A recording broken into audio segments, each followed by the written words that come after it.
Hello दोस्तों, मैं विनय चचोंडिया शिखर academy के यूट्यूब चैनल पर आपका स्वागत करता हूं।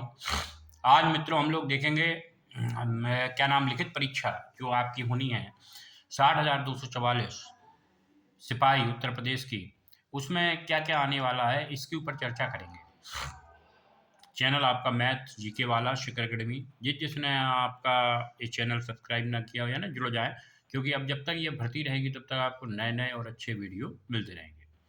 देखिए क्या-क्या आना है, क्या-क्या नहीं आना है, इसके ऊपर चर्चा करते हैं। कौन-कौन सी चीज़ें नई जुड़ी हैं जो आपको पढ़नी है, क्योंकि बच्चे एक दिन की तैयारी से सिलेक्शन नहीं होता, पहले से तैयारी कर रहे होंगे और उनकी तैयारी अच्छी होगी।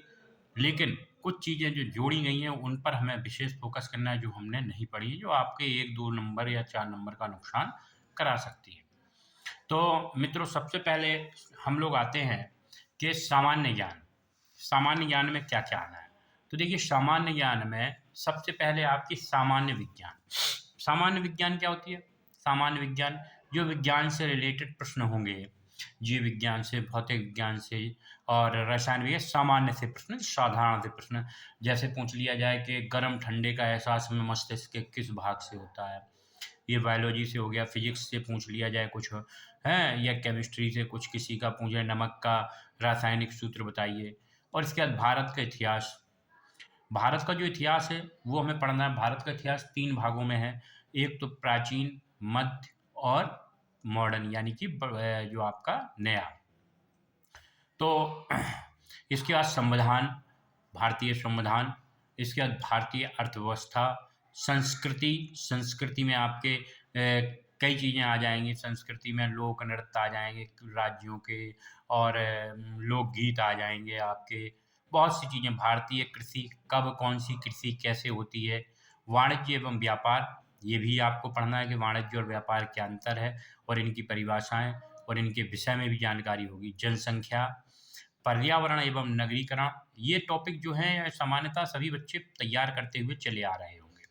अब भारत का भूगोल तो सबने पढ़ा है, विश्व का भूगोल जिन्होंने नहीं तैयार किया वो कर लें, क्योंकि इसमें ज़्यादा विश्व के भूगोल में ज़्यादा नहीं आना है, क्योंकि विश्व का भूगोल और प्राकृतिक संसाधन, विश्व के भूगोल में कुछ महत्वपूर्ण चीज़ों के ही विषय में आएगा, ना कि ज़्यादा गहराई से, क्योंकि आपका समूह ग का एग्ज़ाम है, इसलिए भारत का भूगोल तो सभी पढ़ेंगे ही, लेकिन विश्व के भूगोल को भी गंभीरता के साथ लेना पड़ेगा।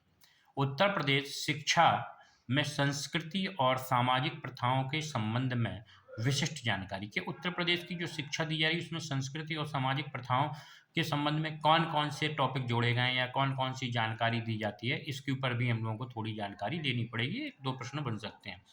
उत्तर प्रदेश में राजस्व, पुलिस, सामान्य प्रशासनिक व्यवस्था, इनके विषय पे, राजस्व के विषय में, राजस्व जानते हैं आप, हैं? जिसमें आपका लेखपाल आता है, मतलब जो धन उगाही से संबंधित विभाग है वो राजस्व, पुलिस, सुरक्षा, सामान्य प्रशासनिक व्यवस्था आप जानते ही हैं। मानव अधिकार, ये इसका एक अलग ही वो है, थोड़ा बहुत इसमें महत्वपूर्ण अनुच्छेद हैं इसके, वो हम लोग जान लेंगे। कब इसकी स्थापना हुई, वर्तमान संस्थापक कौन है, प्रथम संस्थापक कौन थे, इन सब के ऊपर इसका चर्चा कर लेंगे। आंतरिक सुरक्षा तथा आतंकवाद, इनके ऊपर अधिकतर हम लोग जानते हैं, टॉपिक भी हैं कि आंतरिक सुरक्षा, ये भी हो सकता है आंतरिक सुरक्षा व आतंकवाद के आईपीसी की धाराएँ पूछ ले, लेकिन इतना पूछेगा नहीं क्योंकि एसआई सिलेबस में आता है ये आईपीसी और सीआरपीसी।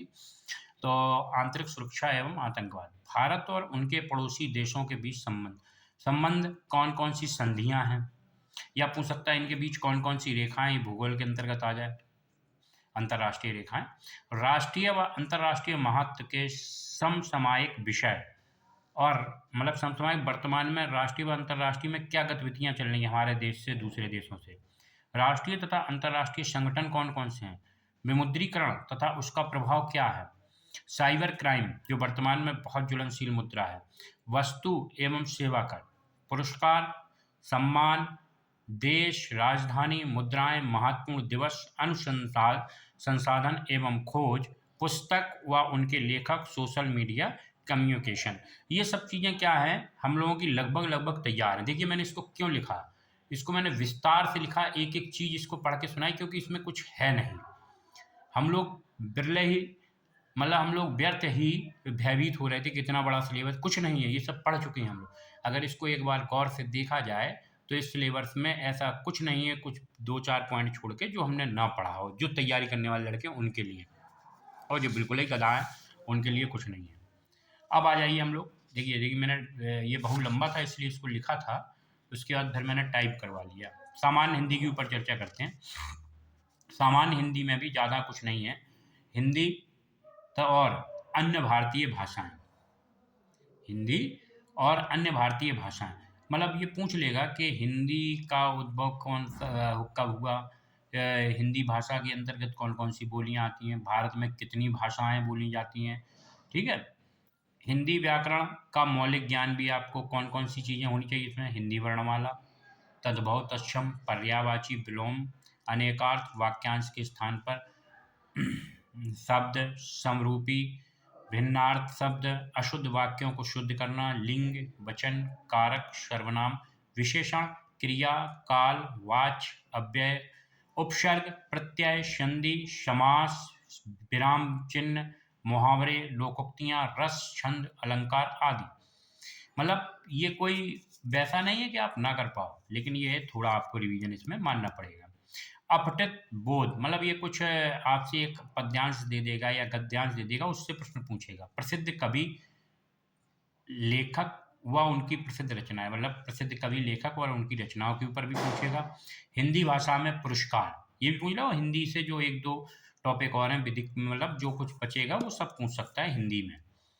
ये दो हो गए आपके हिंदी और ये। अब इसके बाद आ जाते हैं संख्यात्मक एवं मानसिक योग्यता। संख्यात्मक एवं मानसिक योग्यता के दो भाग किए गए हैं, का और खा। पहले तो संख्यात्मक योग्यता की बात कर लें। संख्यात्मक योग्यता मतलब नंबर सिस्टम। इसमें क्या क्या आता है, सबसे पहले आती है संख्या पद्धति, जैसे नंबर सिस्टम। दूसरा सरलीकरण, ये जो सिंप्लीफिकेशन होता है, सरलीकरण, ये सबसे ज़्यादा प्रश्न इन्हीं से निकल के आते हैं। ये शुरू के 2-4 चैप्टर हैं, संख्या पद्धति, सरलीकरण, दशमलव और भिन्न। इसके बाद है एचसीएफ एलसीएफ, यानी कि महत्तम समावर्तक व लघुत्तम समावर्तक, अनुपात और समानुपात। ये जो यहाँ तक है प्रश्न, ये बहुत, ये चैप्टर बहुत महत्वपूर्ण है, इनसे बहुत ज़्यादा प्रश्न पूछेगा। और अधिकतर, यानी अगर ये का की बात करें तो 40 से 50% या 60% प्रश्न यहाँ तक बन जाएंगे।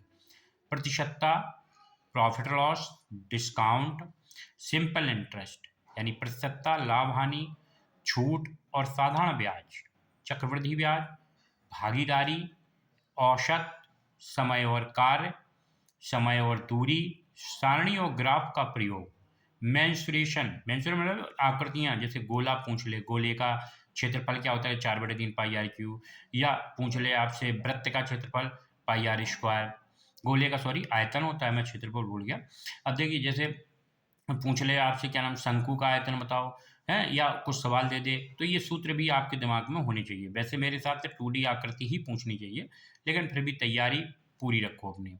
अगला है अंकगणितीय संगणना एवं विश्लेषणात्मक कार्य, वेदिक, जो भी आपके बचते हैं। मानसिक योग्यता में क्या क्या पूछता है कि तार्किक आरेख,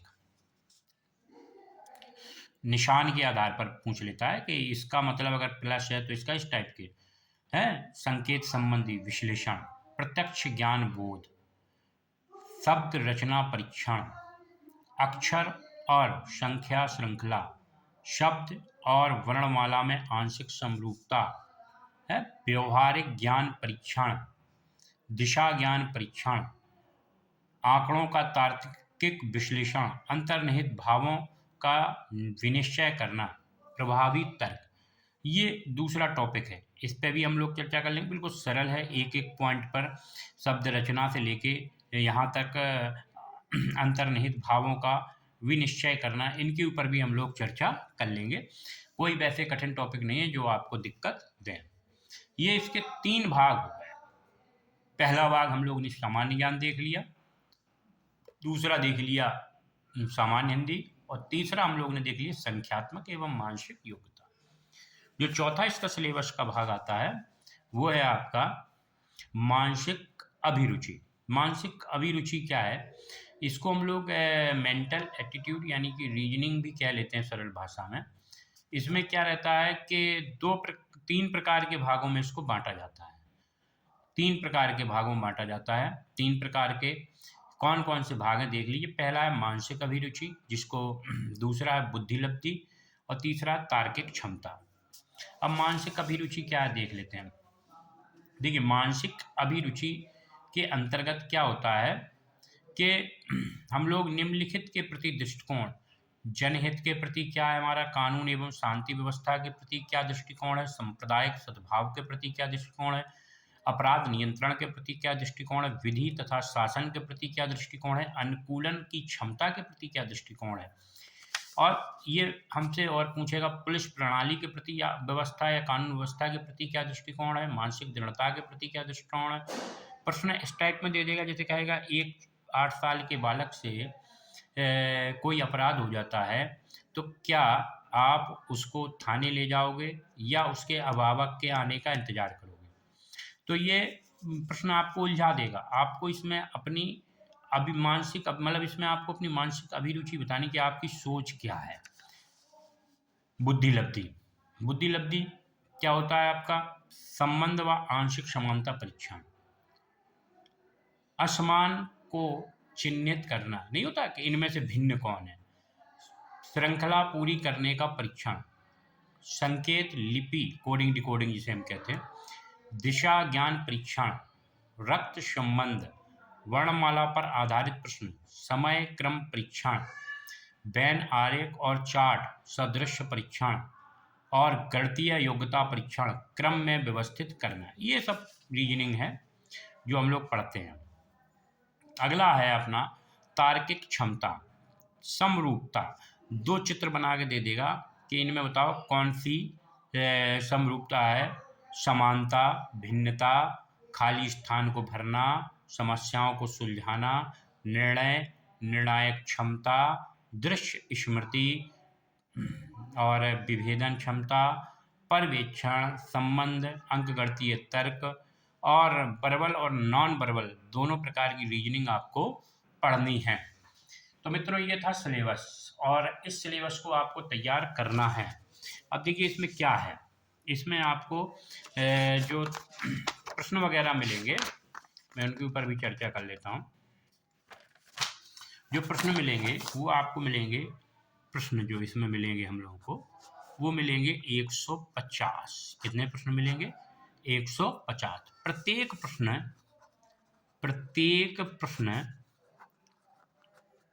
2 अंक का होगा। कितने का होगा? 2 अंक का। प्रत्येक प्रश्न 2 अंक का होगा, अर्थात पूर्णांक जो होगा वो होगा 300 अंक का। 300 अंक का।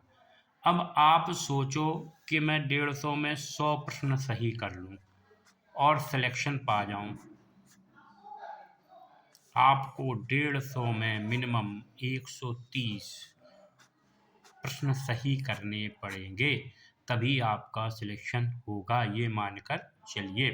तो इसके लिए मस्त रहिए, स्वस्थ रहिए। सिलेबस में कुछ है नहीं, जी जान से पढ़ते रहिए और ये जो सुनहरा अवसर इसका लाभ उठाइए, क्योंकि उत्तर प्रदेश में सिपाही की इतनी बड़ी भर्ती आज तक नहीं आई है। जय हिंद, जय भारत।